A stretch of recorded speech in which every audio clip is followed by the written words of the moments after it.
আমরা যখন এই গরুগুলো ফিল থেকে আনি তখন এগুলো 2-2.5 কেজি করে দুধ দিত, কিন্তু আমরা এই যে ভালো উন্নত ব্যবস্থাপনা এবং ভালোর সাথে ভালো প্রজনন করে করে এদের জাত উন্নয়ন করেছি। এখন এখন হ্যাঁ, 5 কেজি করে এবং দুধ 8 দিচ্ছে। লিটার দুধ দেয় এরকম গাভীও আমাদের এখানে দেশি আছে। গরু? দেশি গরু হার্ড এভারেজ 5, কিন্তু আমার কিছু গরু আছে যারা 8 লিটার দুধ দেয়। মানে দেশি গরু 8 এই লিটার দুধ দিচ্ছে। আরসিসির মধ্যে 4-5টা গরু আছে 8 লিটার পর্যন্ত দুধ দেয়, আবার 2-1টা গরু আছে 3 লিটার দুধ দেয়।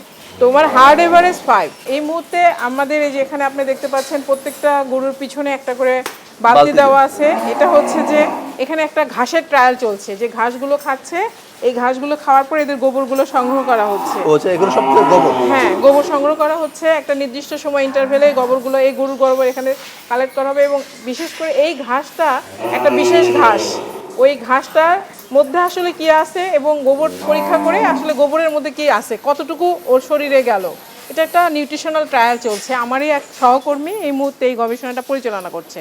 আর এটা হচ্ছে আমাদের রেচিটাগাং গরু। সৌজন্যে আকিজ ফিড। প্রিয় দর্শক, গরু, ছাগল কিংবা মহিষের ক্ষেত্রে মাংস, দুধের চাহিদা যেমন বেড়েছে তেমনি উৎপাদনও, কিন্তু এই উৎপাদন আরও বাড়ানো প্রয়োজন। সেক্ষেত্রে কী করছেন আমাদের প্রাণী গবেষকরা?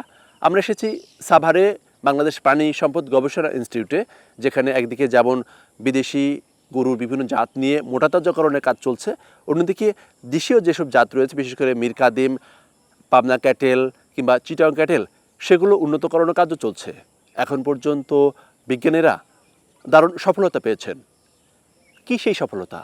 এসব নিয়ে আমাদের আজকের কৃষি প্রযুক্তি অনুষ্ঠান। আর সঙ্গে আছি আমি মনির ইসলাম মিন্টু।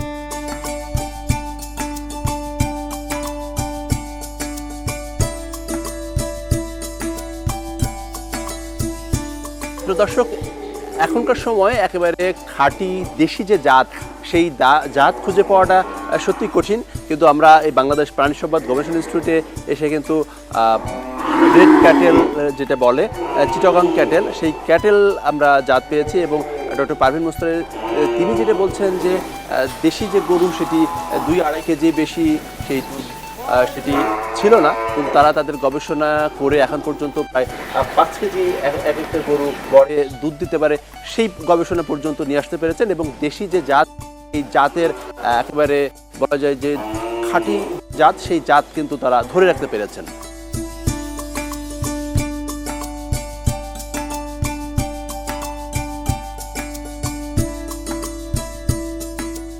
এই যে গরুগুলো দেখছি, এই গরুগুলো মানে ছোট ছোট গরু, কিন্তু এই একই ধরনের গরু, এটি আসলে কি ধরনের জাত এবং এইটিতে আপনারা কি ধরনের গবেষণা করছেন এবং কি সফলতা পেয়েছেন? আসলে এটা একই ধরনের গরু, মানে আমরা এটা অলরেডি যেহেতু এটা একটা জাত হিসেবে আমরা ডিক্লেয়ার করেছি, এবং বাংলাদেশে এই রেড চিটাগাং গরুর জাতটাই একমাত্র স্বীকৃত জাত স্বীকৃতি পেয়েছে, এই জন্য এগুলো দেখতে সব একই রকম। সময়ের সঙ্গে সঙ্গে আমাদের যে দেশি জাত বা অর্থাৎ দেশি গরুর যে দুধ, সেটি অনেকটা দুষ্প্রাপ্য হয়ে গেছে। তো এক্ষেত্রে আপনারা এই জাতটাকে উন্নয়নের জন্য তো নিশ্চয়ই গবেষণা করছেন, সেই গবেষণার আসলে এখন পর্যন্ত কি ধরনের ফলাফল পেয়েছে? এখন আমাদের এই আরসিসি গরুর হার্ড এভারেজ, মানে সবগুলো গরুর হার্ড এভারেজ 5, কিন্তু আমরা যখন এই গরুগুলো ফিল থেকে আনি তখন এগুলো 2-2.5 কেজি করে দুধ দিত, কিন্তু আমরা এই যে ভালো উন্নত ব্যবস্থাপনা এবং ভালোর সাথে ভালো প্রজনন করে করে এদের জাত উন্নয়ন করেছি। এখন 5 কেজি করে দুধ দিচ্ছে। 8 লিটার দুধ দেয় এরকম গাভীও আমাদের এখানে দেশি আছে। গরু? দেশি গরু 8 লিটার পর্যন্ত দুধ? এটা খুব এক্সেপশন, কিন্তু আছে। আচ্ছা, আমরা এখানে দেখছি যে এই গরুগুলো সব সাদা, এটা কি জাতের? এটা হচ্ছে মুন্সিগঞ্জ ক্যাটেল, যেটাকে স্থানীয়ভাবে মীর কাদিম বলা হয়, আবার ধবল গরু বলা হয়। ধবল মীর কাদিমের গরুর বৈশিষ্ট্য কি, আর হচ্ছে চিটাগাং ক্যাটেলের বৈশিষ্ট্য? আসলে দুটাই দেশি গরু আমাদের। একটার উৎপত্তি স্থল হচ্ছে যে সাউথ ইস্টে, যেটা চিটাগাং ক্যাটেল, আর একটা যে মীর কাদিম যেটা, সেটা আমাদের ঢাকা বেস্ট, এই নারায়ণগঞ্জ, মুন্সিগঞ্জ এই জেলায়। তো সবচেয়ে বড় দুটা পার্থক্য হচ্ছে এর গায়ের রং হচ্ছে সাদা, মানে কোট কালার, এটা পুরাটাই সাদা, কিন্তু দেখেন আবার এর খুর, মাজেল, চোখ, শিং লাল, অর্থাৎ সিমিলার টু চিটাগাং ক্যাটেল। আবার আরেকটা সিমিলারিটি হচ্ছে এরও ফ্যাট পার্সেন্টেজ অনেক হাই, চিটাগাং গরুর দুধেও ফ্যাট পার্সেন্টেজ অনেক হাই। তবে চিটাগাং গরু যেমন হচ্ছে যে প্রতি বছর একটা করে বাচ্চা দেয়, খাদ্য খরচ খুব কম, বা মানে 12 মাসে বাচ্চা দেয়। আরসিসির গরুর আমরা মাংসের গুণগত মান দেখেছি, গ্রেড 1 প্রিমিয়াম কোয়ালিটির বিফ, আমরা হিসাবে এটাকে পাই। আচ্ছা, এই গরুগুলো সাইজ একটু বড় মনে হচ্ছে, এইগুলো কি? এই গরুগুলো হচ্ছে বিএলআরআই ক্যাটেল ব্রিড 1। এই গরুগুলো আসলে আমাদের দেশীয় একটা উন্নত জাত, এবং এই গরুগুলোর অরিজিন হচ্ছে পাবনা। আর পাবনা থেকে আমরা এই গরুগুলো অনেক আগে, সেটা 90 দশকে এই গরুগুলো আমরা সংগ্রহ করে এত বছরে এসে দেখেন এই যে সবগুলো একই রকম হয়ে গেছে, আকারে বড় হয়েছে এবং এদের দুধ উৎপাদন বৃদ্ধি পেয়েছে। এই গরুগুলো কিন্তু এখন পাবনা এলাকায় আর পাবেন না। পাবনা এলাকা মানে সিরাজগঞ্জ, পাবনা তো সব ক্রস। ফিল্ড লেভেলের কাজ আমরা দেখলাম, তো আপনারা তো ল্যাবেও তো ওখানে রিসার্চ করেন, সেইগুলো একটু মনে করে দেখতে চাই। আচ্ছা, চলো।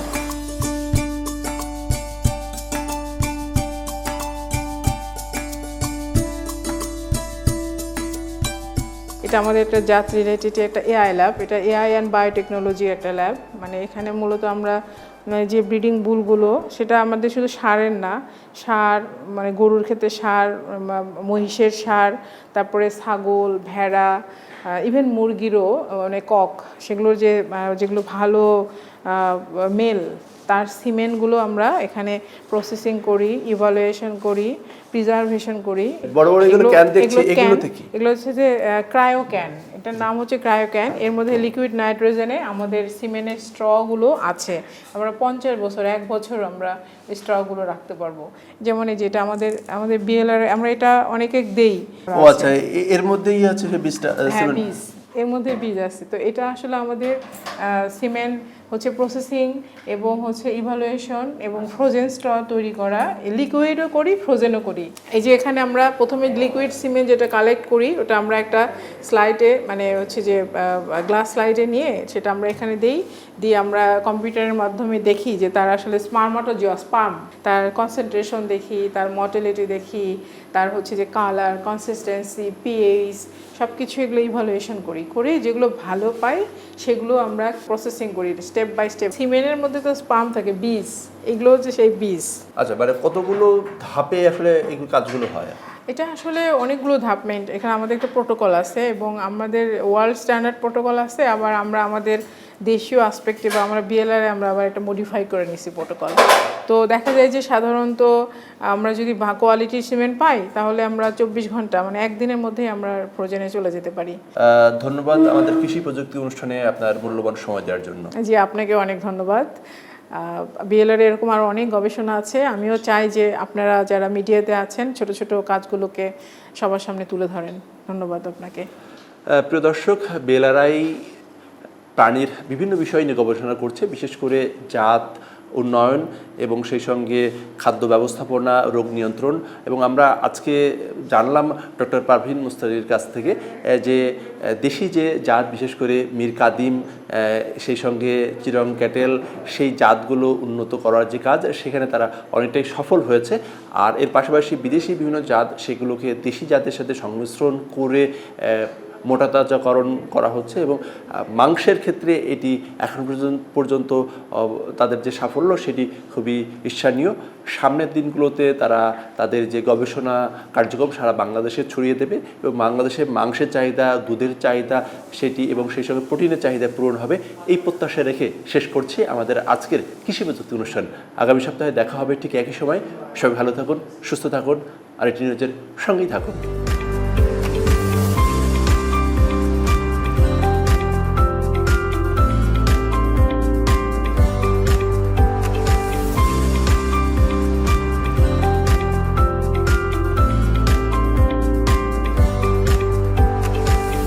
সৌজন্যে আকিজ ফিড।